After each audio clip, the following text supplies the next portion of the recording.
Dios te bendiga.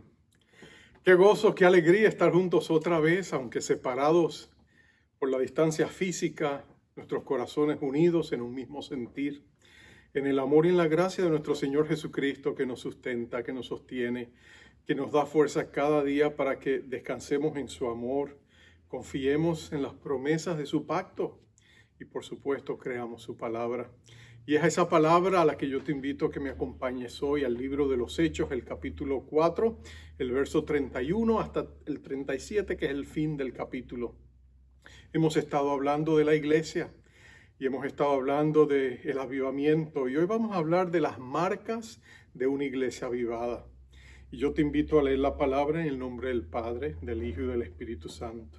El 31 dice, es el verso puente, dice: cuando hubieron orado, el lugar en que estaban congregados tembló, y todos fueron llenos del Espíritu Santo, y hablaban con denuedo la palabra de Dios. Y la multitud de los que habían creído era de un corazón y un alma, y ninguno decía ser suyo propio nada de lo que poseía, sino que tenían todas las cosas en común. Y con gran poder los apóstoles daban testimonio de la resurrección del Señor Jesús, y abundante gracia era sobre todos ellos. Así que no había entre ellos ningún necesitado, porque todos los que poseían heredades o casas las vendían y traían el precio de lo vendido y lo ponían a los pies de los apóstoles, y se repartía a cada uno según su necesidad. Entonces José, a quien los apóstoles pusieron por sobrenombre Bernabé, que traducido es hijo de consolación, levita, natural de Chipre, como tenía una heredad, la vendió y trajo el precio y lo puso a los pies de los apóstoles. Vamos a orar. Padre, gracias por este hermoso momento en que podemos compartir tu palabra, Señor, tu palabra que tiene poder y vida. Tu palabra, Señor, que llega a nosotros y nos infunde alientos. Señor, te damos gracias por esta bendita palabra, porque registra lo que tú hiciste en el pasado y como tú sigues siendo el mismo de ayer, hoy y por siempre, lo que sucedió entonces, también tú lo puedes hacer hoy en nosotros. Así que mira nuestros corazones, mira el pesar que pueda haber en ellos, mira la necesidad de fe, mira la lucha que tenemos con ansiedad o temor. Y Señor, restaure en nosotros esa vigorosa fe que hace que podamos descansar en tu amor. Te lo pedimos para la gloria de nuestro Rey Jesús y te lo pedimos por medio del poder de tu Espíritu Santo. Amén. Jonathan Edwards fue un pastor conocido y él estaba pastoreando la iglesia de su abuelo. Estaba en Massachusetts, en la ciudad de Northampton.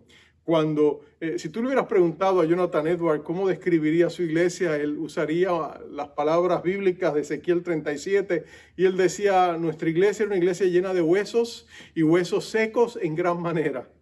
La iglesia era solo un reflejo de la comunidad y del estado de Massachusetts o Nueva Inglaterra, como también se conoce la región. Era un lugar donde prevalecía la corrupción, la maldad había avanzado, la gente tenía apatía y desinterés por las cosas de Dios, asistían a la iglesia más por tradición y costumbre o por conexiones sociales y hasta políticas que por un verdadero amor por Dios y su palabra. La juventud especialmente estaba perdida, se pasaban todos los días, hijos de familias afluentes, se pasaban el día en la calle y por supuesto en las noches era para fiestar.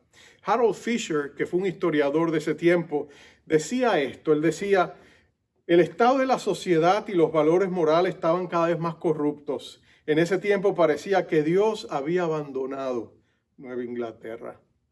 Todo eso comenzó a cambiar a través de una crisis. Dos jóvenes populares, muy queridos, conocidos en toda la comunidad de Northampton, murieron trágicamente en un accidente. Y eso de pronto desinfló ese sentido de invencibilidad y de inmortalidad de los jóvenes de aquella región. Fueron impactados. También en ese tiempo, Edwards sintió la necesidad de buscar a Dios con pasión y perseverancia y empezó a sacar tiempo para estar en la presencia de Dios y orar con quebrantamiento por un avivamiento en su ciudad.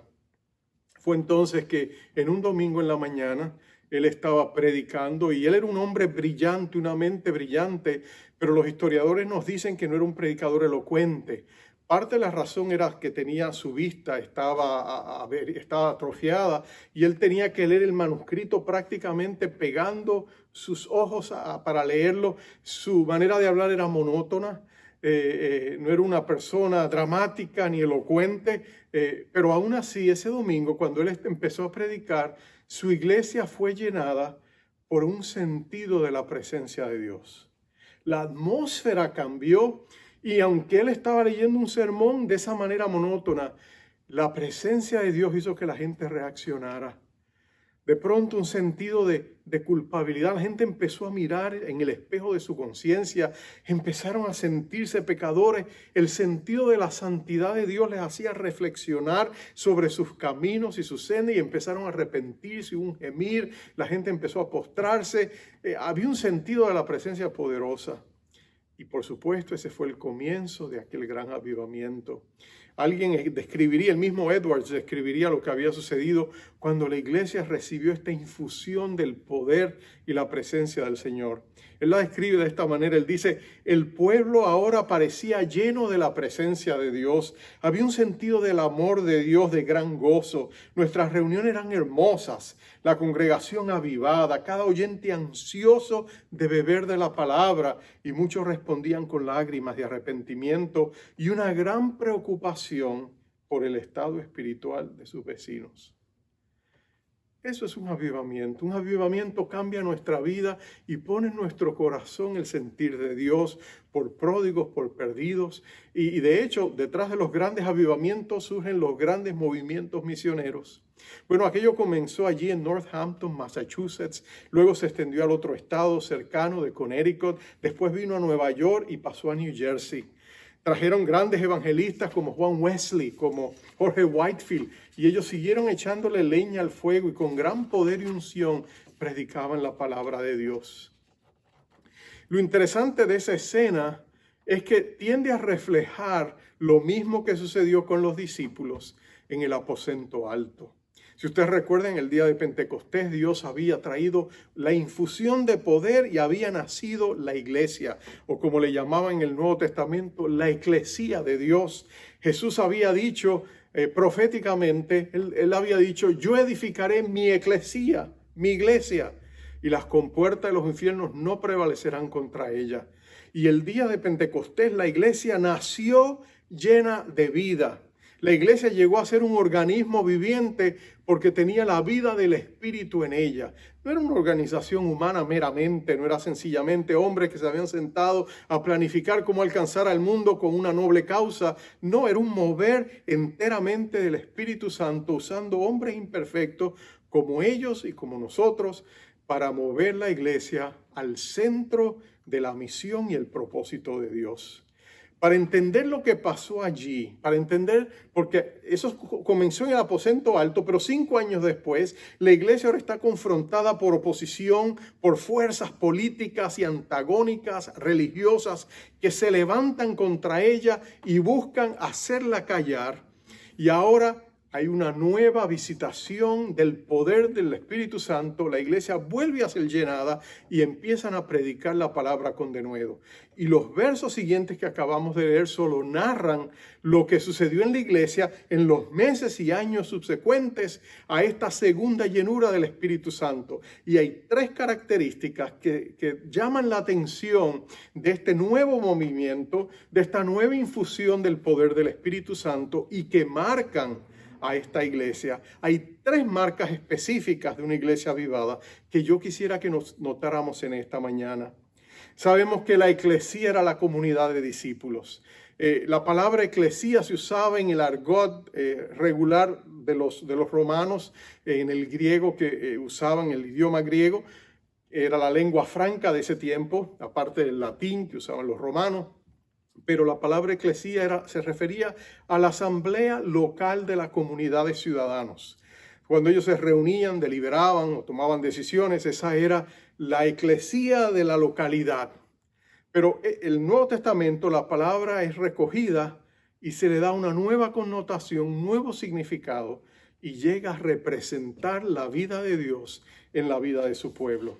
De manera que ahora hay tres características que marcan a esta iglesia. Por supuesto, sabemos que esta eclesía tenía ciertas características tradicionales que ellos usaban, la manera en que se reunían y todo lo demás, pero el principio esencial que motivaba a la iglesia era la vida del Espíritu Santo. Y el Espíritu Santo derramaba sobre su iglesia y plantaba en los corazones de los discípulos tres características que vamos a hablar ahora. La primera era, Dios había dado un gran espíritu de unidad. Lo volvemos a ver en los versos que hemos leído. Dice, y la multitud, el verso 32, y la multitud de los que habían creído era de un corazón y un alma. En el griego literalmente lo que dice es, y la multitud de los que habían creado, en ellos el corazón y el alma era uno solo. Es una manera de decir, de ilustrar la gran unidad que había. El ingeniero de esa unidad era el Espíritu Santo, era el que la traía. De hecho, si tú miras la característica predominante de la iglesia primitiva era ese sentido de unidad. Desde el capítulo 2, el capítulo 1, el capítulo 2 hasta ahora, vemos que esa unidad es característica de una iglesia que está buscando de Dios y está llena del Señor. Expresiones como todos unánimes juntos, perseveraban unánimes, estaban juntos y tenían en común todas las cosas, o como lo dice aquí ahora, un solo corazón y una sola alma. La palabra que reúne esa unidad es una palabra griega llamada homozodón, y esa palabra significa estar de acuerdo, de mutuo consentimiento, mantener la unidad del grupo, ser todo de una misma mente, un mismo sentir, compartir un solo propósito. En otras palabras, esa unidad nacía del quehacer del Espíritu Santo. Y el fundamento de esa unidad era el amor de Dios que había sido derramado en los corazones de ellos. Ese amor es lo que hace que ellos se desprendan de las cosas materiales para ayudarse unos a otros. Es ese amor fraternal que Pablo se referirá mucho en sus cartas, siempre motivando, instando a la iglesia a amarse unos a otros de corazón. Ese amor es lo que hace que Bernabé, por ejemplo, que era un hombre, uno de los primeros discípulos, su nombre era levita, era chipriota, es lo que sabemos, pero era un hombre desprendido. El amor de Dios lo había invadido y él sabía la necesidad. Lo que ha sucedido, si tú recuerdas, es que desde el primer día de Pentecostés sucedió en un día donde gente habían venido de todos los lugares del imperio, peregrinos que habían venido a adorar en Jerusalén. Y ahora de pronto tienen este encuentro poderoso con la presencia del Señor. El Espíritu Santo se hace sentir y el resultado es que ellos son transformados, pero ahora no se quieren ir y tienen que quedarse, pero no tienen trabajos. Es una multitud. ¿Cómo se van a mantener? ¿Cómo van a mantener a sus viudas, a las viudas que hay, a los huérfanos? Y entonces que la iglesia empieza a desprenderse. Dios derrama con ese avivamiento un espíritu de generosidad. Y hay una gran transferencia de riqueza. Porque los que tienen empiezan a ayudar a los que no tienen. Y ese amor de pronto empieza a manifestarse de una manera poderosa. Y eso es lo que hace Bernabé. Él vende una heredad que tiene, la trae y la pone a los pies de los apóstoles. Nota que él no le dice lo que ellos tienen que hacer con ella. Él confía que Dios los va a dirigir a que hagan lo que deben hacer. Y así es que la iglesia crece, se multiplica con ese espíritu de generosidad, porque Dios nunca retiene de los que son generosos su propia generosidad. Y Dios derrama sus bendiciones y la iglesia crece. Y ese espíritu de unidad se hace una fuerza cohesiva inquebrantable.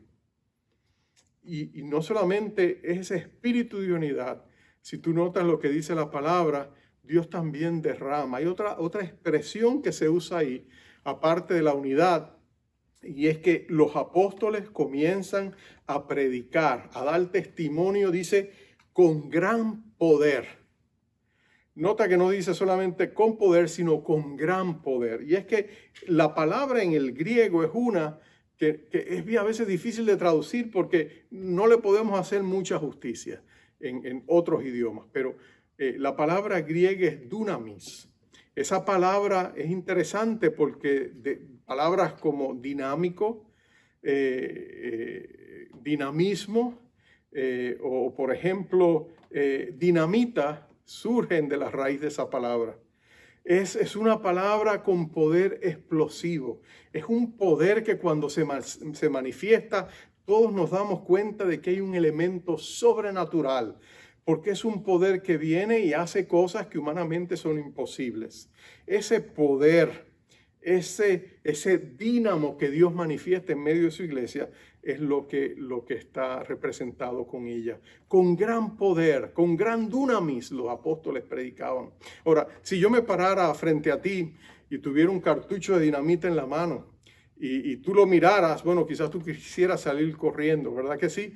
Porque tú y yo sabemos que la dinamita tiene un poder potencial explosivo y hasta destructivo, ¿no es cierto? Pero el cartucho de por sí no hace nada.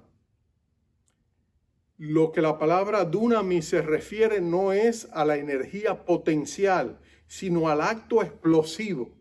Es cuando ese dunamis se manifiesta. Por ejemplo, el apóstol Pablo la usa cuando dice que ese es la supereminente grandeza de su poder para nosotros los que creemos, ese mismo poder que operó levantando a Cristo entre los muertos. Es un poder, es la omnipotencia de Dios. Y con gran poder los apóstoles daban testimonio de la palabra de Dios. Era el mismo poder que había sido exhibido anteriormente a través del ministerio de nuestro Señor Jesucristo. Los milagros de Jesucristo eran hechos por el dunamis del Espíritu Santo, el poder del Espíritu Santo, y todos esos grandes milagros que el Señor ejercitó cuando multiplicó los panes y los peces, cuando sanaba a los enfermos, cuando levantaba a los muertos, cuando el Señor hacía sus grandes milagros, sanaba leprosos, paralíticos. Cuando Él se manifestaba era el dunamis, el poder del Espíritu que salía y hacía el milagro. Hay una escena que lo presenta de una manera tan clara. ¿Te acuerdas cuando Jesús está entrando a Jericó y hay una gran multitud de gente? Y la gente lo sigue a todas partes y él está apretujado porque hay gente que lo quiere tocar. Pero en medio de esa multitud hay una mujer que dice, ha dicho a sí misma, Señor, si yo puedo tocar por lo menos el filo de su manto, si yo puedo tocar, aunque sea tocar nada más ese manto, yo seré sanada. Y tú sabes lo que pasa, ella se acerca en medio de toda esa multitud y logra hacer su cometido, toca el manto de Jesús e inmediatamente es sanada. Y mira la reacción de Jesús, él está apretujado, los discípulos están tratando de protegerlo en medio de la multitud, pero Jesús se detiene y dice, alguien me tocó. Y por supuesto los apóstoles le dicen, Señor, con toda esta multitud, ¿quién no te ha tocado? Él dice, no, poder salió de mí. Dunamis salió de mí. Lo sentí cuando se fue. Alguien recibió una bendición de ese poder sanador. Entonces, por supuesto, se detienen, miran alrededor y ahí sale la mujer y confiesa lo que ha pasado. Y ahora no solamente recibe la bendición de la sanidad física, porque Dios sana el flujo sanguíneo que tenía, sino que ahora Jesús le presta su oído y ella derrama su corazón. Jesús trae sanidad emocional, así como trajo sanidad física a la vida de esta mujer. Los apóstoles predicaban con gran poder, con gran dunamis, y había sanidades emocionales, físicas y espirituales. Tú sabes que uno de los estragos de esta pandemia es que ha dejado a muchas personas con grandes déficits emocionales. A veces luchan con la ansiedad, luchan con el temor, luchan con la depresión. De pronto se sienten, algunos hasta tienen ataques de pánico. He escuchado muchas personas que cuando les llamo y hablo con ellas me dicen eso. Y no solamente cristianos, personas no cristianas. Y lo único que nosotros podemos decir es que el poder de Dios puede sanar aún nuestros corazones quebrantados, porque el corazón de Dios está cercano al nuestro y Él quiere sanar las heridas que nosotros llevamos. Eso es lo que el poder de Dios puede hacer. Finalmente, si tú sigues leyendo el pasaje, después de decir que con gran poder ellos daban testimonio de la resurrección, dice también, y abundante gracia era sobre todos ellos. Abundante gracia. Hay gracia, pero hay abundante gracia. Tú y yo vivimos cada día por la gracia de Dios, Todas las mañanas Dios hace que su sol salga sobre los buenos y los malos. Cada día Dios llena y nos da abundante oxígeno para que podamos respirar.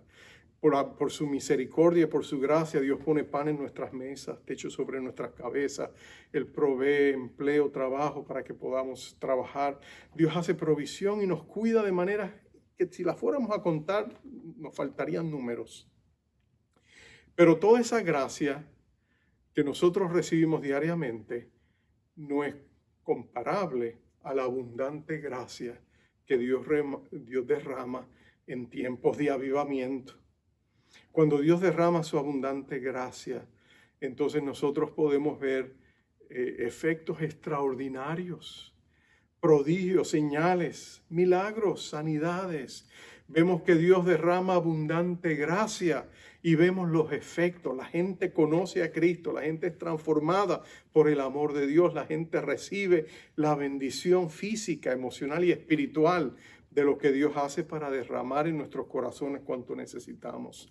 Jonathan Edwards, Jorge Whitefield, todos esos predicadores podían testificar de la abundante gracia que Dios derramaba sobre la iglesia.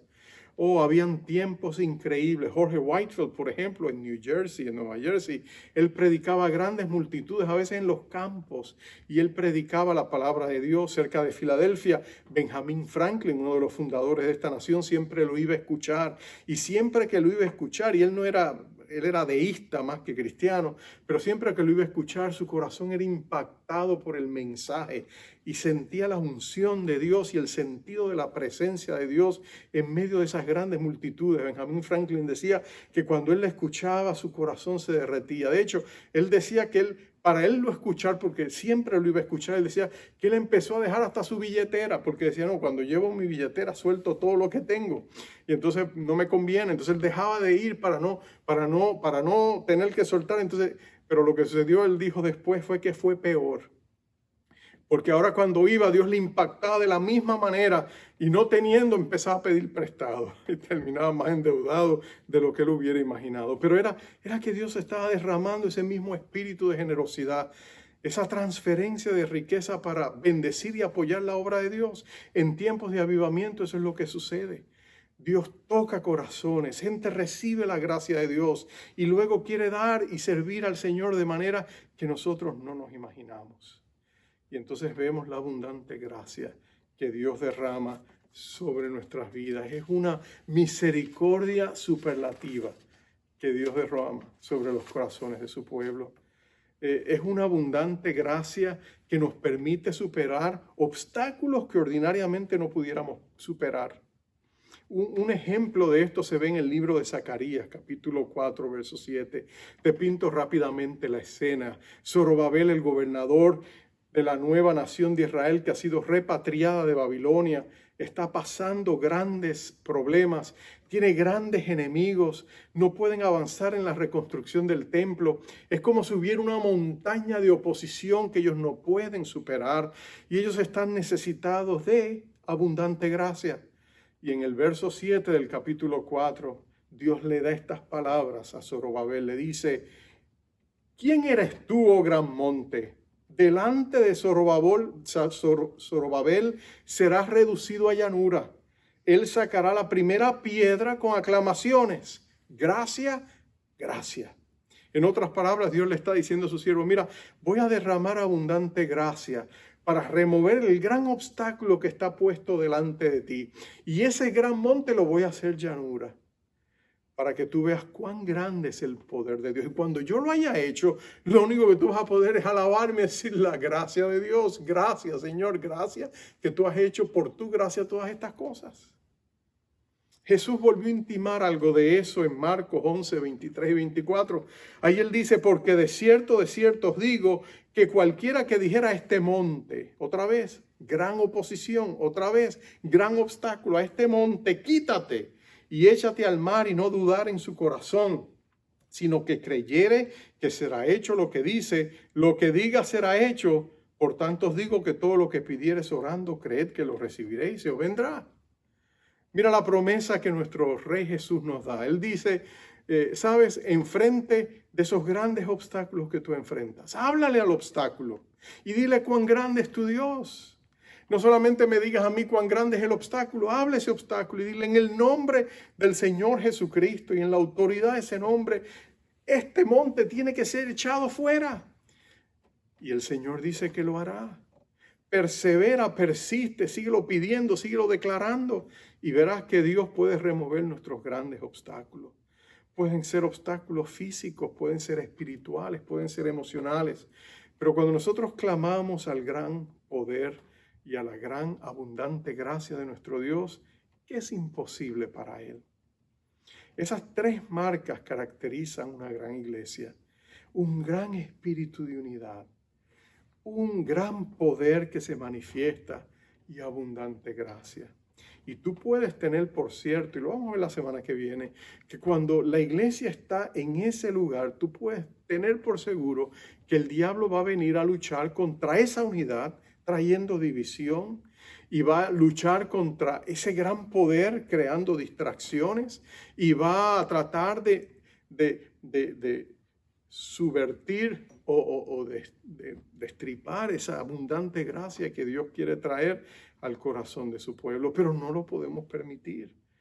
Por eso, en medio de todo lo que estamos viviendo en esta pandemia, tenemos que alzar nuestra mirada más arriba de las circunstancias, de los medios noticiosos, de todo lo que nos está rodeando, de todas esas inquietudes culturales, esas guerras de palabras, todo lo que está sucediendo en nuestro contorno, y tenemos que conectarnos con el Dios que está arriba y nos escucha, y alzar nuestros ojos a los montes y agarrarnos del Señor y pedir esa unidad, pedir esa nueva y fresca unción, pedir ese gran poder, pedir esa abundante gracia, porque Dios está por hacerlo. Y Dios va a enviar un gran avivamiento a nuestra nación y al mundo entero. Y va a traer a las puertas del reino de Dios a millones de personas. Y Dios quiere que tú y yo seamos parte de esa poderosa y victoriosa eclesía que Dios está preparando y que va a ser revelada en días por venir. Así que busquemos a Dios, llenémonos de Él y creamos que lo que Dios hizo antes por ellos, también lo desea hacer por nosotros. Vamos a orar. Padre amado, tú conoces el corazón de cada uno de nosotros. Tú sabes las luchas que cada uno de nosotros tiene. Y tú sabes que el enemigo viene contra nosotros con su poderoso arsenal de incredulidad, de dudas, de temores, de ansiedad. Pero Señor, nosotros declaramos que tú eres más grande y más poderoso que todo lo que el enemigo pueda traer en contra nuestra. Y nosotros estamos en el hueco de tu mano y de allí nada ni nadie nos podrá separar. Nosotros estamos seguros y podemos descansar en tu amor. Señor, tú nos amas con intensa plenitud y nada ni nadie nos puede separar de ese amor. Por lo tanto, arrópanos, Señor. Danos la fe para hablarles a nuestras montañas y declarar que esos montes tienen que ser quitados y decirle, monte en el nombre del Señor Jesucristo, quítate y sé echado a la mar. Y tenemos que persistir en la oración hasta que tú desates sobre nosotros tu bendición. Y gracias, Dios nuestro, que tu deseo es bendecirnos, cuidarnos y ampararnos. Y que no estamos solos porque tú eres nuestro guardador. Nos encomendamos a tus tiernas bondades y misericordias. Una vez más, confiamos en ti, en tu gran amor. En el nombre que es sobre todo nombre, en el nombre poderoso de nuestro Rey Jesús. Oh Señor, bendícenos, bendice tu eclesía, tu iglesia, bendice nuestras vidas. En el nombre tuyo te lo pedimos. Amén. Queremos pedir que Dios te bendiga. Jehová te bendiga, te guarde. Jehová haga resplandecer su rostro sobre ti y tenga de ti misericordia. Jehová alce sobre ti su rostro y ponga en ti paz. El Señor te bendiga. ¿Quién nos separa?